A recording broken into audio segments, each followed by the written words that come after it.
Ano, yung tubig. Lakas. Pero naubusan na yung tubig. Naubusan na. Kanina punong-puno. Yan, ang lakas. Bali itong tubig na ito, kubakuan yan sa kan, ay open siya. Nadadamay yung butas dito sa taas, naubusan ng tubig. Yan siya.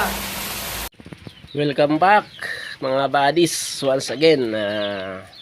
Team Padato, Treasure Hunter. So dito tayo ngayon sa area ng Dagupan. So ngayon mga buddies, checkin natin yung nakaraang check natin no nakaraan Saturday. Kung napanood nyo yung isang video ko dyan na lumagpas sila sa 6 feet. So ngayon umangat tayo kasi lumagpas sila kasi hindi natin sila nabisita the following week. So ngayon nandito tayo, binisita natin. Ang update nila ngayon dito nung pinadrive na natin sila. So mayroon sila nakita na mga ang sukat na 1 feet ang kapal ng simento na 3 patong magkahilera. So nalagpasan nila yan.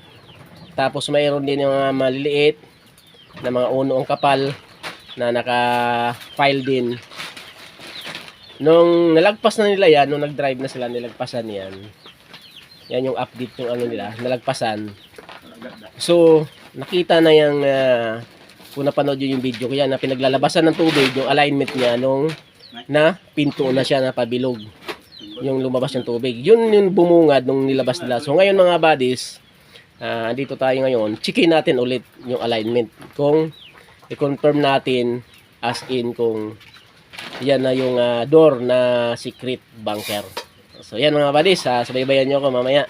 Baba tayo doon sa area.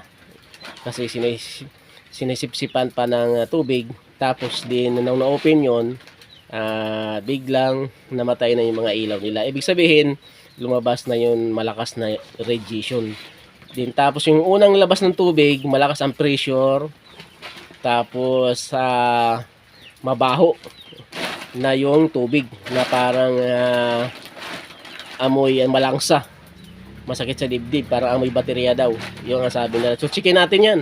Mga buddies, baba tayo, samahan niyo ako. Team Padato, Treasure Hunter, Bansay.